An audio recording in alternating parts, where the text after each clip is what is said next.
a lot of this. Oh yeah, the hair drape. And classic. Just really wanting to hide. Today I have a very special guest, Emma Gunavardhana of the Emma Guns podcast. No less than 10 million or so downloads, I believe. A little bit more, moving up there all the time. And some of the best guests in town. Thanp you. Yeah. I know that you're a fan. I know that you listen, which I appreciate hugely. I've only gotten into podcasts, I would say, in the last 6 months. And Pip, the videographer who's working with us today, hi Pip, she and I talk about podcasts extensively. Did I say that? Well, I've walked in here today and the first thing that we actually talked about was podcasts. So yeah, it's a thing. And I didn't start the conversation. How long have you been doing your podcast for now? 6 years, in April 2022. Wow, that's pretty amazing. Yeah, early adopter, as they say. Yeah, it's one of the first in sort of the beauty space in the UK. And before that, you were a beauty editor at OK Magazine, hence your beauty and health pedigree.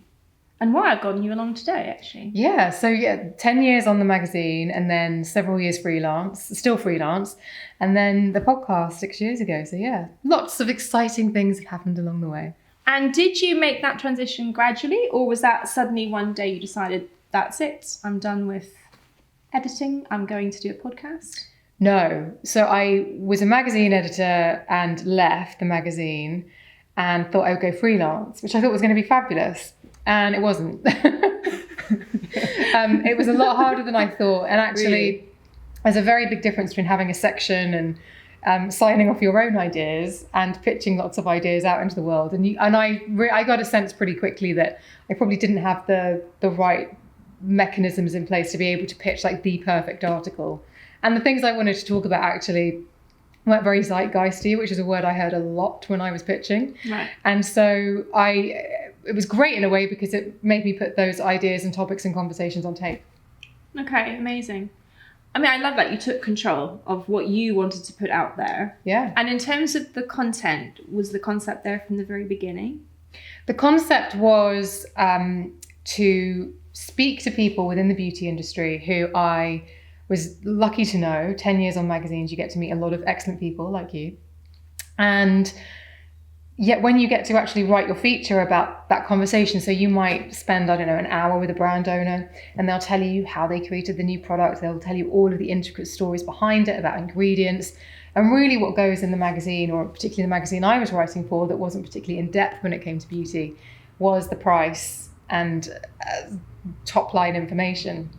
And I always felt like there was this huge amount of material that I had that just never went anywhere. Apart from when I would then go and see my friends or spend time with my family and they say, well, how was work this week? And I would tell them about my working week. I would tell all these incredible stories and I would say, oh, I met so-and-so. Oh, they told me about this and it was so incredible. But that was never going in my editorial. And so I guess it just became a natural step to have those conversations on tape and let other people experience the kind of one-to-one experience that I used to have as a magazine editor and sort of share that far and wide. And yeah, that was how it all started. Amazing. So you get to go deep. That sounds like you were dealing with quite a superficial level of information. And there's clearly an appetite for that kind of, really peeling back the layers. Totally. I mean, some of the first interviews that I did were with people who have their own brands or distribute brands or have created brands, and just really unpicking those stories and sharing it with people, because I think you can just see the finished product. The cat's fine. You can see the finished product. Yeah. But that's so not the whole story. That's not even the tip of the iceberg. That's such a small part of it. And sometimes actually hearing how those products come to be can be so fascinating. So we're here to talk about your beauty secrets. You're someone who's been immersed in the beauty world for 16 years plus. You must have a lot to share. Well, I would hope so. I hope that the angle that I like to come at things from is problem solving, because I think there's very few people who can just pick up a product, whether it's skincare, whether it's makeup, and they just have the perfect canvas upon which to put that product and get the sort of, the first class experience from it. And so I think that's why a lot of the content that I create on Instagram and on the podcast is things like, I used to have really bad acne. I know you and I have that symmetry. I have androgenic alopecia. There are various other things. And so I always try to come at the things that I discuss from the problem solving perspective, because there's nothing as frustrating as, well, I'm sure there are much more frustrating things, but it is incredibly frustrating when you want to be a part of the beauty world and you don't feel worthy of it, or you feel like it's inaccessible, particularly the joy in products, when you feel as though the joy of a product is inaccessible to you because you're not getting the results that you want, or you're not getting the results that you want, or it's just not for you. You desperately, for me with androgenic alopecia, I always wanted to have that wonderful cosmetic experience with the shampoo. I wanted to be able to use a bodybuilding shampoo and have that hair flicky thing and that you see in the adverts, but that wasn't my reality. And it didn't matter how much I invested in those bodybuilding shampoos and conditioners and treatments. It didn't matter at all. I did not get that result. So there was always this hope in the investment of the product and then not getting it. And being a teenager with acne, I wanted to be able to use the skincare that my friends were using, which, let's face it, back in the early 90s was not anything particularly exciting or groundbreaking. And it was kind of a bit sort of demoralizing to use, Clearasil, Oxyset, witch hazel, and Germaline, like just very basic. Yeah. So it was like, where's the joy? Everyone else seems to be having joy, and I'm not having joy. And I've got this skin, and I've got to use these products because I need something that's problem solving. But there's no joy in it, and actually they're not doing a huge amount. So I'm so glad that we've had so much progress in skincare, particularly because I think you can see results now, and results actually is where a lot of the joy really lives. I think that's so accurate, actually. I mean, I think transformative skincare that actually delivers what is promised on pack has come a long way, and it's really interesting, breakout. So of the two problems, which affected you more, do you think? The acne. At that time in your life as well? Yeah, such formative years, because it started when I was about 11. Okay. And it was vivid, lumpy. It was just, and I wanted to cover my face, and so I wore my mum's foundation. I don't know if you clocked it, but I'm mixed race, and my mother is white and I am not. So I just used to wear my mum's foundation to school, so that looked fantastic. Oh wow, okay. But I just wanted anything to cover it up. And I remember about 5-6 years ago, I had some hormone issues for various reasons, and the acne flared up and came back. And I remember walking into a meeting. So what would I have been, in my mid to late 30s? Who am I kidding? I was in my late 30s. And just kept going like that. Because I wanted to scratch my face because there was sort of a reaction going on. Jawline sort of situation. It's always been Cheeks. that bit under the cheekbones. Like really you can get into it and really like in the mirror in the morning. But just wanting to like touch it with my shoulder to itch. And then also there was a lot of this. Oh yeah, the hair drape. And classic. Just really wanting to hide. And it was only when it happened again in my late 30s I appreciated how much you walk around the world not wanting to be seen. Whereas with androgenic alopecia, although it was really obvious, and if you look at pictures you can see it, I'm wearing stuff now, like there's scalp powders you can colour in your scalp a bit so it's not as obvious. And I'm now on a protocol from a trichologist, so my hair density has improved. But in terms of confidence, the skin, acne was just, is that how you felt? Crippling. Yeah, I mean, I can remember working out where to sit on the bus so that, the bad side was to the window. So if somebody sat down next to me, they wouldn't be able to see the bad side. And I think that carried right through to my junior doctor years because, of course, the stress, the terrible eating habits, not sleeping, all of that good stuff fed into it as well. So I really didn't know how to manage my skin until my late 20s, I would say. So yeah, I can completely relate to that. What was your worst skin mistake then when you were younger, would you say? Worst skin mistake? In terms of, obviously wearing the wrong foundation might be up there. That's nothing. No? My worst skin mistake. Let's talk about in the realm of breakouts then. So you did squeeze a bit. I'm going to say something now which I think is going to make you run out of the room. Okay. I used to squeeze with tweezers. Did you? To really get purchase.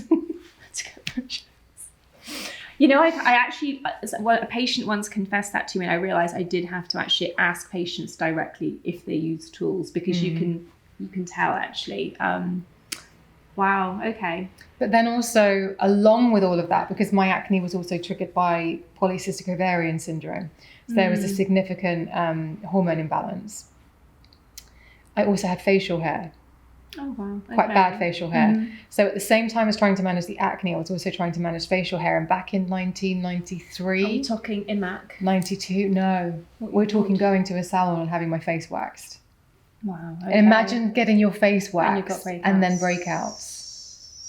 So I'd have this wonderful, smooth, but like quite sensitive to the touch skin for a few days. And then you break out madly afterwards. Yeah. And also when I look back on it, I was thinking that wax was in a big pot with like a spatula and that was being used. Perhaps communally? Yeah. On other areas of the body. But hey, you live and learn. So there was a lot of that going. So there was a lot of management around sort of double whammy problems. That's a lot as a teenager. That is a lot. Okay, so what one piece of advice would you tell your younger self with all the knowledge that you have now? Bear in mind what you had to deal with. Gosh, that's a really good question. Because would it be like philosophical? And It might be. Ride it out. It might be the compassion that you need to show yourself. Because I think there can be a lot of self-hate when you're dealing with breakouts and you don't look like other people, or your skin doesn't seem to be as well behaved as, you know, the popular girl at school or whatever. Well, exactly. And I do think as well, it's a bigger issue than the acne or the facial hair. It's about the years when you're developing. You feel like you don't feel like you're developing. You feel like the people around you are getting more beautiful and blossoming and blooming, and you feel as though you're getting worse.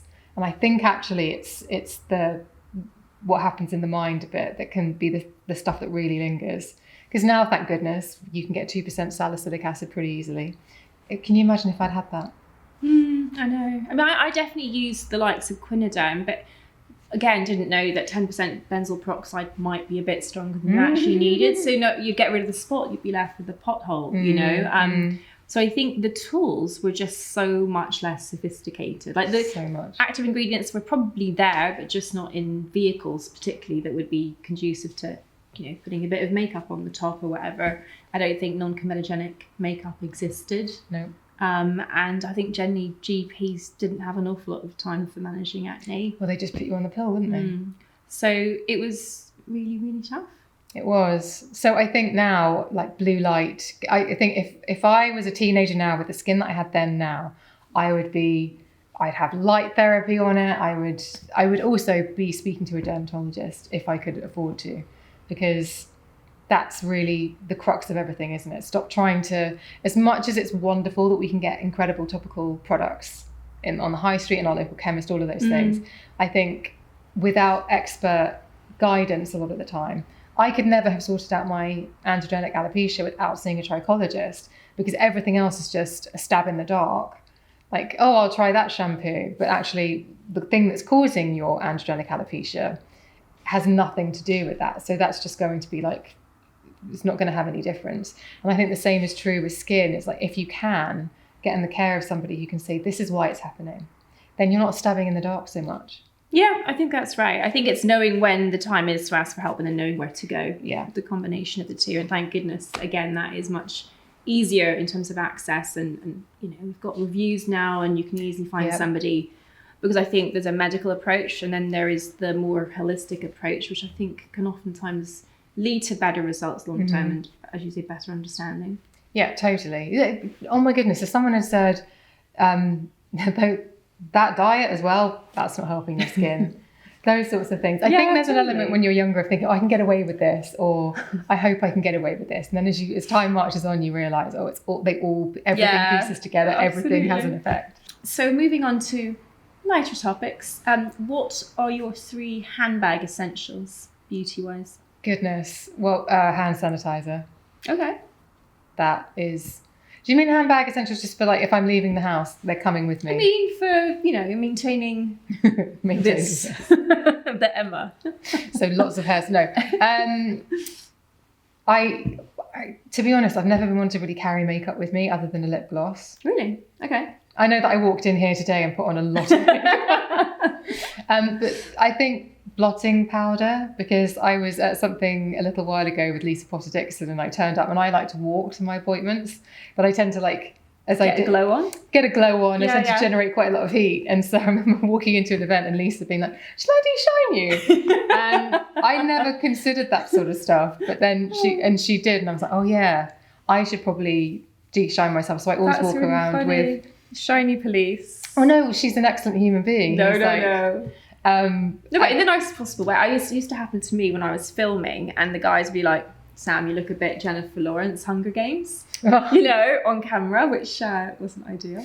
Yeah, when I've done live TV before, every time I came off with this one particular producer, he'd just be like, "Can you just take the shine down?" And I would I'd have so much mattifying powder on, I would feel like I was just like blotting out all of my features. Your naturally glowiness. Yeah. But, you're just a glowy human being, darling. But I mean, yeah, on camera, unfortunately, you now understand why they wear studio effects and things like that. Totally. Okay, so let's say blotting papers or something to de-shine. Or the NARS one is really nice. I really like that. And also there's a really nice by Terry hyaluronic translucent powder. So some of the blotting powders, because of the nature of them, they can sort of suck out the moisture. This one actually doesn't. It's quite soft. Okay. Yeah, I like that. I quite like the Laura Mercier, the really fine invisible kind of light diffusing one just for under eyes, but I use that on my T-zone. I never put powder under my eyes. I just find concealer ends up making me look about 70. Interesting. I try not to do, but I think for this area, that little bit of shine under the top of the lips, not a good look, especially on camera. True. And then I think the other thing is just a brush, just quite a fluffy makeup brush, because if I tend to do a face before I leave the house. Okay. And I think sometimes if you've got some bronzer, great, but if not, even if you just give it all a bit of a buff, it can freshen it up. Okay. So brush, powdery, demattifying type thing. Maybe throw a bronzer in there and hand sanitizer. Does hand sanitizer probably doesn't count? Doesn't count in the sense, but okay. Oh, a lip gloss then. Okay. And now a lip pencil, because I've realised that I need to draw on my lip line. But maybe it's a 2-in-1. It's a lip pencil and a lip gloss. So I was going to ask you lipstick or mascara as a choice. It sounds like you're going lip. Or is it because you've already got your mascara on, therefore? Well, I've always been a make the most of the eyes girl. Okay. Is that your best feature? That you've been told? Yeah. Okay. I think, because I have been told by makeup artists in the past that I've got like a good almond-shaped eye. Yes. So to make the most of I would agree with them. Okay. And that's why I often do like the flick like I'm wearing today. But I was speaking to Terry Barber from MAC a little while ago, and he was talking about just wearing red lipstick with no other makeup and no mascara, like maybe a little bit of concealer where you need it, and I need it. And I thought, that's ridiculous. I could never do something so strong like a red lip and not have it as part of a full face. Mm-hmm. But actually, I've tried it a few times, and it's a really nice look. So I would say mascara, because if I have no makeup on and I put mascara on, versus if I have no makeup on and put some lipstick on, the mascara is going to make the bigger difference for me to feel comfortable going out and saying, "Hi, oat milk latte, please," and then run to the shop. But I think they can both be done quite well, which I didn't previously believe. So you're still 50-50 then? You have to make a decision, one or another. I refuse. No, I probably will go mascara. I thought you would. Okay, fine. And the one product that if you are feeling knackered, revives you? Actually, it's probably a bronzer. Okay. If you do like the backwards threes. Yes. Yeah. Even without mascara or lipstick, that can just suddenly make, I know I'm alive. Still. A little bit less. So. And whether it's a powder or like the Glossier Solar Paints are really beautiful for doing that very seamlessly and making it look like your skin has just perked up. Mm-hmm. I think a bronzer can just do magic. And you like a liquid one? Liquid or powder. I'm not fussy. I like the solid, the one from Chanel as well. The Soleil de Tan. Mm-hmm. Yep. Lovely. But just a little bit of light from within. Yes. Okay, good. So where do you like to shop for beauty finds? You're looking for something new, something, novel. I love an old high street chemist. Okay. Where there's a dispensary and the stuff that they've chosen to have. I love rooting around places like that because you find gems a lot of the time. And those places don't stock stuff that doesn't sell. So that's true. I think some of those little regional, tiny little independent chemists can be real treasure troves for things that are A, affordable, but B, also really work. And they might be a bit old wivesy as well. Yep. But I quite like rooting around places like that. I don't think you can get a nicer experience than Space NK in terms of walking around, getting a sense of a brand as well. I think they do the displays really well. So I think sometimes I'll go in there and just spend half an hour to 45 minutes just going and looking at every single concession and just it gives you a really good sense of like pigment payoff with the makeup brands, but also you get like a real sort of sensory experience for some of the skincare because it's sort of the fragrances and the scents really hit you. So I like things like that. But I used to love, like before I got into the beauty world, because obviously in the beauty world you have a sort of separate shopping experience, if you like, which is that you meet products with the brand owner. So I know that sounds really weird. I know that's not conventional shopping, but it is part of the experience, I think, of being in the job that I'm in. And so I love that because I love somebody sitting in front of me and telling me how a formula was made or how many iterations there were of the formula before they got it completely right. And I love the backstory, as you kind of get from the podcast. I love the backstory of products sometimes. But I just used to love, before I got into beauty, a department store would be my favourite place to go. Like a proper department store, a couple of people on counter telling you how things work, telling you how to use things, telling you how to make this work with that. Or did you know, like they know all of the secrets of the products and how things that you wouldn't necessarily think would go together, or they would explain to you, like great example is like Clinique Black Honey, the lipstick. If you were to just see that sticking out of a counter, just a display, you might walk past it, but to actually have somebody swatch it with you and show you how it looked, like that kind of thing. I used to love that experience. And what about overseas? So if you to go, say, Space NK versus Sephora, where would you go? Space NK. Would you? I love Sephora, you see. I have to say. The discovery, and there's something again about, I don't know, for me that always got my pulse racing, and that was one of the reasons that we went to New York. Yeah, that was part of it. And even like Europe, like we go to a conference in Monaco every time, like Sephora, definitely it's like falling down a rabbit hole to me. Is it because there'll be so much there that you've not seen before? Yeah, I think so. Like I really crave newness and hard to find things that are a bit culty that I've read about maybe in Allure. I don't know about you, but I used to love the American magazines. I always felt that they were that little bit further ahead somehow.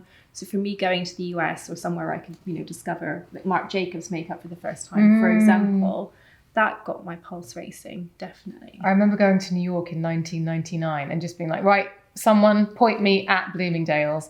And I just went on a tour of the makeup stand, and I had a makeover at Hard Candy. Oh, really? and it was the most fun I'd had, because at the time Hard Candy was just like for like a 21-year-old, 22-year-old, and I was just like the Glossier of just kind of put it all on my face and I will buy that lipstick. And tell me, how comfortable are you having somebody in a store do your makeup? Because that gives me the fear, like massively, from I guess hangover from teenage experiences of being turned orange at the YSL counter in Debenhams and making my mum bring the car around so I could make the dart to the car without running into someone from the school. That was my fear. I mean, clearly not to the same degree of fear. I wouldn't do it now necessarily, but back then I think there was a certain naivety, and I think there was an excitedness about having somebody transformation. Yeah, like, and was it good? Did you feel good afterwards? I mean, I still remember the lipstick. I can't remember the name, but I had it for years. And it was really? It was a fudgy plum sort of shade, and it was lovely. And it made my lips look a bit bigger, which was remember at the time it was all about like before spicy type vibes. Exactly. So I really did enjoy it, but I probably wouldn't do it now. No. Partly because I've been really fortunate and I've worked with a lot of makeup artists, and I am somebody who I will just stare and watch and see how they do things. So I like to think I've got quite good at doing it myself. And so I am now quite a hard person to do makeup on, because I am that person who will be like, oh no, I'll just do it myself. Because there's a comfort, isn't there, in kind of like presenting yourself a certain way. Consistency. No, it makes me nervous. Having done TV and having had different makeup artists, there are days when you look good and there are days when you look less so. And then you become very conscious of light, where your light's coming from and all that kind of stuff. So you become quite controlling, I think. Yeah, last time I had my makeup done actually professionally, it wasn't great, and because I've always worn like quite a light to medium finish foundation, quite dewy, quite glowy, and it was quite a matte foundation, and I couldn't see my features, and so there ended up being a lot of product put on top of it in order to sort of build Bring my you back face to back. life. And I felt like I looked like a mannequin, and so after that I was like, right, no. Never again. Never again. And I remember walking out and seeing Mary Greenwell, and Mary Greenwell, who's an incredible and very famous makeup artist, just looking at me and going, "Oh, darling," just like I think What's happened here? I think I'd madly been trying to sort of rub my face, and I've got some fluff on it, and she sort of went, "Oh." Oh God. So I was She's like, the very person that could have fixed it for you. It didn't get Mary's approval, so I was like. But it was quite validating in a way, because I was like, am I just overreacting? Am I being precious? And I think when you see another makeup artist who's like, oh, you think, okay, no, I'm on the money here. What did you have to do with the face on though? Were you filming? Oh, no, nothing, and it came off pretty quickly. No, I think as well, it's how other people see you. It doesn't mean that the makeup artist isn't great. Like, she did an incredible makeup job. It just didn't feel like me. Like it would have been fantastic on somebody else, but it sort of took me out of my comfort zone. But it doesn't mean it wasn't great makeup, I hasten to add. Yeah, no, I hear what you're saying. Yeah, it's so important to feel like yourself, particularly when you're on. Oh, yeah. Like even having something silly like flat hair. Or if you haven't had a chance to do your hair. Hair is everything, Anthony. It is. I was going to ask you actually what your best hair hack is. I mean, in terms of, you turned it around pretty quick here today. Pair of straighteners, 10 minutes. Is that your usual go-to? Is there a product that makes it easier for you to, be on? I think my biggest hair hack is Colour Wow Root Touch-Up. Okay. Or there's another brand that just sent me some product. I think they're called Me Cosmetics. They're out of the States, and they have a similar product, which is essentially a waxy powder that you paint onto the scalp in order to fill out a patchy hairline. Yeah, exactly. Yeah. And so even though my hair is improved because I'm under the care of a trichologist, I can just do that, and that will just make my hair look like it's got a full, complete hairline. And that literally never ever thought otherwise. So whatever you do, it's weird. Working, right? I will look at pictures of me before I started my treatment, before I coloured in my hair, and then afterwards, and there'll be nothing different about the picture because they were taken less than 5 minutes apart. And even though you don't necessarily notice the hair, there is absolutely no doubt that one picture is more appealing to look at than the other.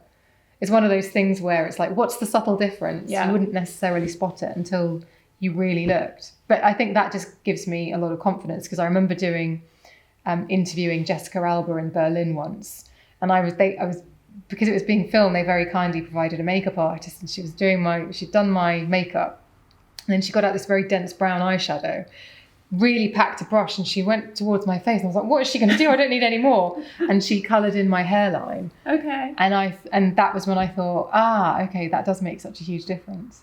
Good trick. Very good trick. So let's come on to in-office spa type things. What do you like to do? What do you rely on for treatments that you don't do yourself, I guess? I'm not a big treatment person. Okay. However, that's going to change soon. Oh. Because I'm 44 years old and I want some intervention. Okay. I love the way the dermatologist is scanned. You can see the eye just taking it all in. Well, to be truthful, I mean, your age surprised me a lot when you told me. And normally I've already subconsciously honed in on what I'd like to do if I got my hands on you. And, nothing was calling to me. So you're doing pretty good. But, I mean, especially good for 44. Thank you. You've not even had a whisker of the Botox. No, not yet.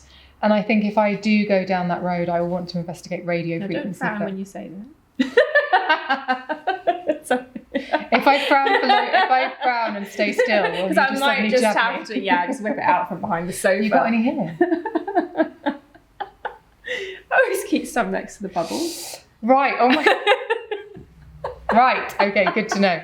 But I want to go down. Sometimes I combine the two. No, I'm joking. Yeah, I don't. I want to go down the radio frequency route first. What are your thoughts on that? It very much depends on what you're trying to do. I mean, if it is something like this or this, I don't waste time with anything else. You just go straight for some Botox. So in order to sort of reduce the lineage? Yeah, I mean, Botox is one of the few treatments where you really are going in at the root cause. I can barely form sentences.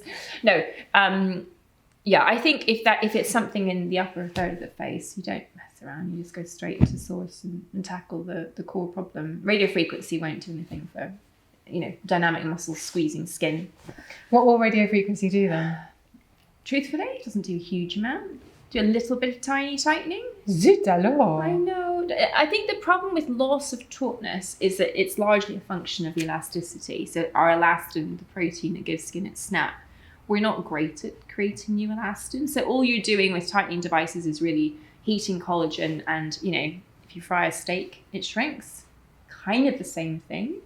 But it doesn't restore snap, which means it doesn't move quite the same. So that's why I'm so, evangelical about the SPF story, because your UVA is what knackers your elastin, and once you lose your elastin, you are in trouble. So when you said about it's not the same when you don't get the same snap, so would it begin to look like you've had stuff done because actually it doesn't have the elasticity or the movement that it would have before with radiofrequency? You get a little bit of a lift, but you won't get the same effect as youthful skin with normal elastin. I see. So we've got lots of tools for thickening and treating collagen. So everything from skincare to Fraxel to microneedling to radiofrequency devices. So they're all good with collagen, but not so good with the elastin. Oh, interesting. So what would you say? So here, just go straight into injectables, into toxins. Well, you tell me what you don't like. I always start like that. It's where does your eye go when you look in the mirror? What has changed that bothers you? Well, less about me, just because but obviously this is the area that I am now noticing the difference. But I don't hate it. I'm just like, oh, that's changing. Yeah. But that's going to happen because I'm getting older. And I think that's kind of the first thing. It's like, I don't want to fall into that mindset or that frame of mind where I look in the mirror and I begin to go, and pull myself apart, or think, oh my gosh, I can't believe this is happening. Like, it's going to happen. No, of course. I feel like there's sort of an acceptance story that's got to go on, but that is the area where I'm like, clearly there is more movement than there has ever been before. But I'm curious in terms of when I do decide to do something, what should I do? So radiofrequency. Yeah. No, I would definitely do some Botox with that. If this area is the concern, I wouldn't mess around with anything else. But what about from the eyes down? You've got a good cheek volume, darling. You've got a good eye area. But just on anybody, because I don't want to leave here in tears. I've told you. I mean, in terms of, it depends on what your concern is. So I think, common things are people losing a little mid-face volume, and an early jowl can develop, a little bit of a nasolabial crease, and of you course literally don't have any nasolabial lines. No. Is that because you've hidden them? No, I've done a bit of Botox. I've had some Morpheus 8 once, actually, with David Jack, and I had a little bit of Profilo just to see what it was like. I haven't done much else. No one says a bad word about Profilo. No, because it's a very gentle and skin improving treatment. So it is a nice kind of advance, and certainly the way I practice in terms of, it's all about skincare first, because that's what gives you complete control. And I think that if you can be patient, it's the thing that delivers the most with the least amount of financial sort of down investment, and in terms of risk, and you've got control over yourself. So why wouldn't you optimize all of that first? And that's why everybody I see has a proper consultation and a kind of a global assessment of what they would benefit from. And then it's about where an individual sees the problems. And quite often it's like, well, my mom used to frown a lot, so I see that when I look in the mirror, or the corner of the mouth sort of starts to look a little bit sadder and downturned. So I think things that have emotional cues about how you're feeling, which have got nothing to do with how you're actually feeling, those are the things that people often hone in on first. Looking cross when you're not, looking stressed when you're not. So that can make a big difference in an emotional way without changing the way you look. And those are the kind of treatments I like to do for people. That's interesting. Yeah, because I think... But they still look at themselves. I don't tend to do the work where people want to change the way they look, if that makes sense. There are lots of examples of people who clearly have had interventions if that's what we want to call them. I'm just choosing to call it that today. Interventional. Who, if you were to show them now a picture of them before, they look so dramatically different. But if you had showed them a picture of them today, when they first started having it done, would they have pulled the trigger? Because the difference is so, that in some cases people can become so unrecognisable. Beautiful, but completely different looking. Yeah, I mean, the leaf shifts, and I think particularly with filler, you can end up in a bit of a treadmill where you need to keep maintaining it.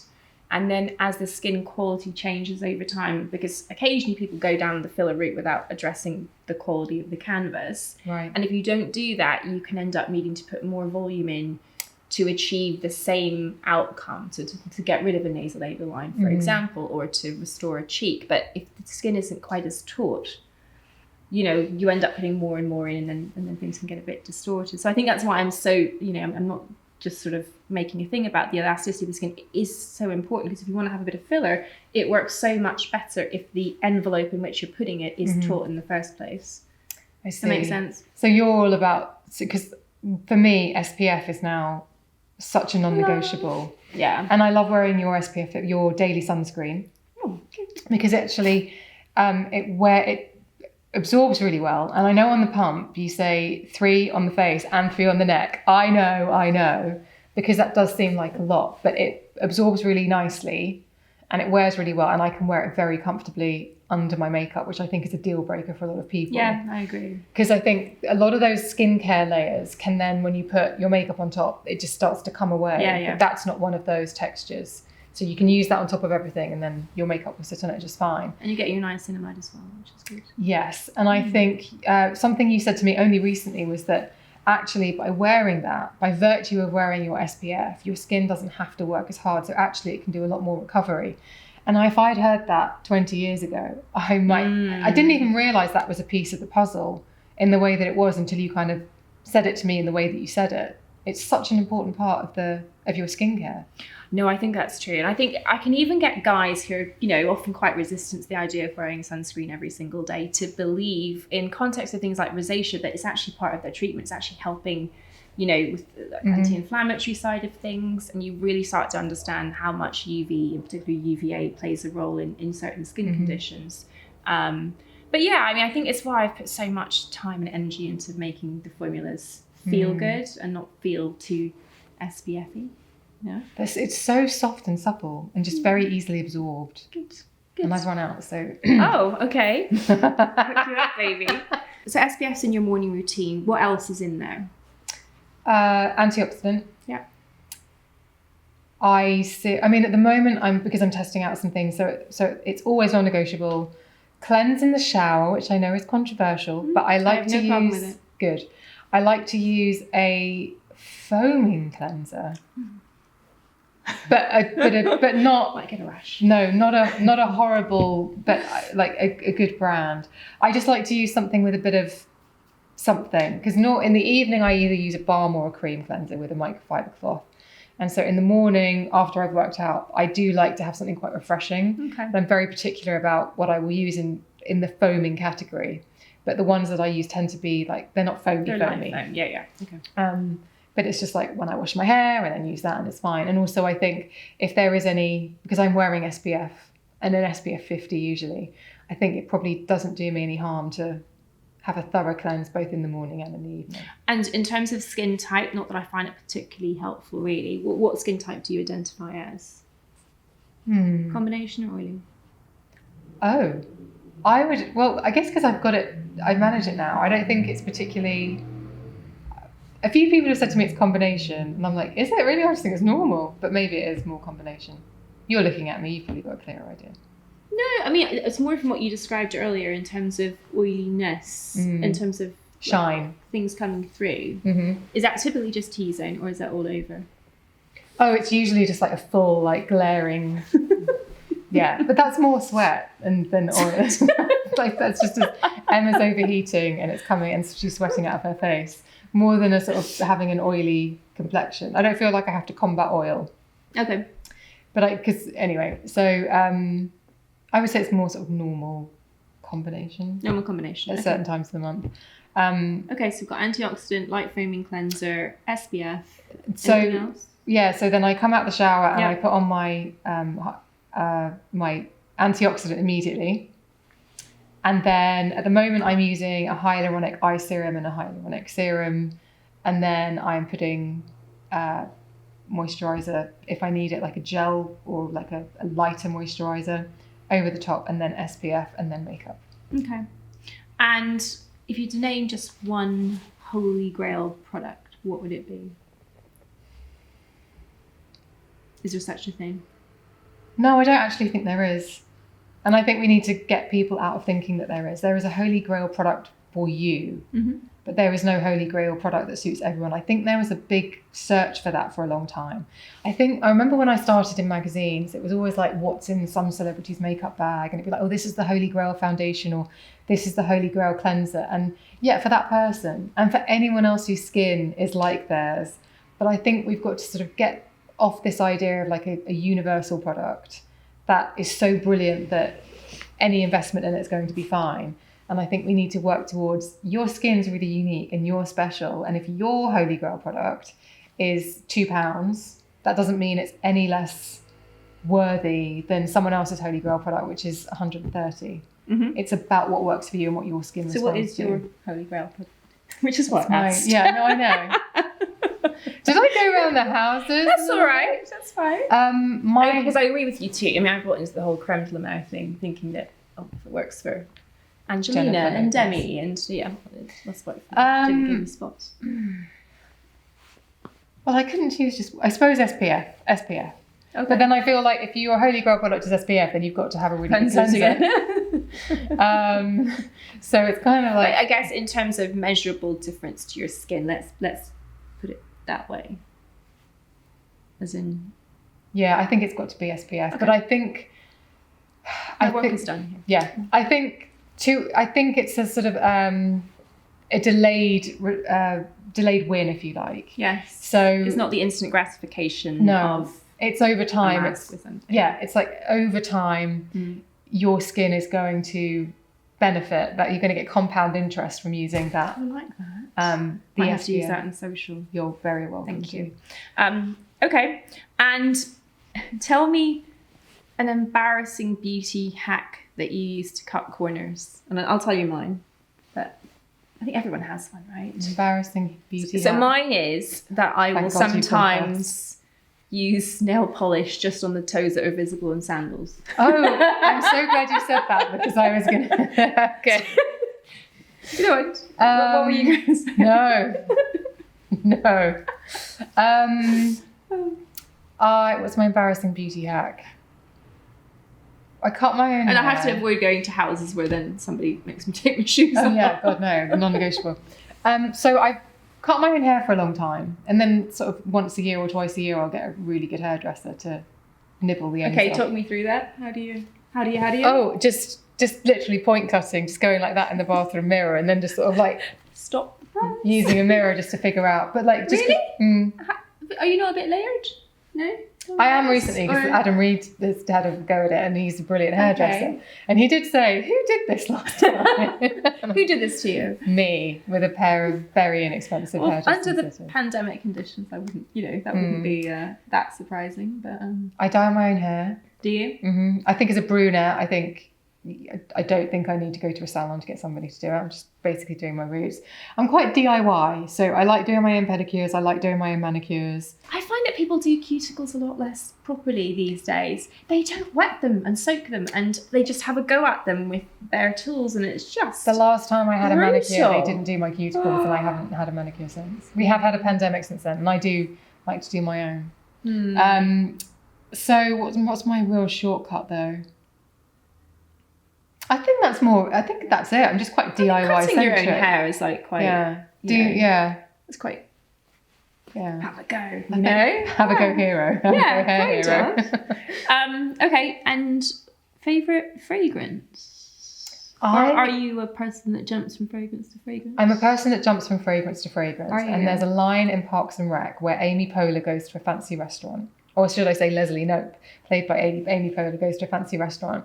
And the sommelier comes over and says, "What would you like?" And she beckons him to get closer, and she says, could you just bring me a glass of your cheapest red wine? Because truthfully, I can't tell the difference. And there is an element of that with me in fragrance. Sorry, I was like, where are we going with this? Is he sniffing her or something? No, because I think wine and perfume are somewhat similar, because because I will drink a white wine and I'll be, oh, that's a white wine, but I won't be able to tell you, oh, I get crisp cider apples, or there's honeysuckle in here, or yeah, definitely Italy. Like, I just cannot. I'm going to remember this when we go for drinks. I cannot sort of discern a huge amount from it, and I feel like I'm the same with fragrance. Okay. In that I might be able to. Is this post-COVID or is this? No, this is pre. I just Oh God, I'm really embarrassing myself. No. So I either like it or I don't. Okay. And the majority of fragrances, I have to be honest, make me go. Okay, so you've got a very discerning nose then. Yeah. So what do you actually like? I'm wearing the Kat Deely one at the moment, which is the perfume oil, and I do like that very much because it's got kind of like an expensive spa kind of feel to it. Yep. But in terms of more classic, like if someone's buying you a gift, that's scent. Don't buy me fragrance. No? No. Oh, okay. Just because I don't. It doesn't turn you on. No, and if I leave the house and I'm not wearing a fragrance, I mean, God, if I leave the house and I'm wearing deodorant, that's all that's important to me. Do you know what I mean? Like, deodorant's more important. And I guess I've never been that person who thinks, oh, what goes with this outfit? What scent goes with this outfit? So I'm not really that plugged in. But I do know what I like. And at the moment, actually, a friend of mine gave me a discovery box from the Perfume Society. And I was like, oh, I hate fragrance. And actually, I've been really enjoying trying them all. So I've forgotten all of the names of them now and what brands they are. But is it more florals or orientals? There's a really beautiful rose one that I've been wearing that I was surprised by. And I think also, oh gosh, what's the brand? I've completely forgotten the name of the brand. But there's another one recently that's kind of, I've always quite liked men's fragrances. So I really like Dior Homme. Mm-hmm. But that's probably the only one I can think of. When I was a kid, I was obsessed with Jean-Paul Gaultier. Oh, and so every time that's really powdery and floral. And so, but I was obsessed with it because it was Jean-Paul Gaultier and it was Eurotrash and it was the bottle. The bottle was crazy, wasn't it? Yeah. I loved the bottle more than I loved the fragrance. Okay. And it's kind of like I'd wear the fragrance, but actually I bought it for the bottle. And then the same would be true for, I love the Agent Provocateur fragrance. And again, that's really powdery. Mm-hmm. But it's because the bottle was so cute, but it's also because it was Agent Provocateur, so it's a bit sexy.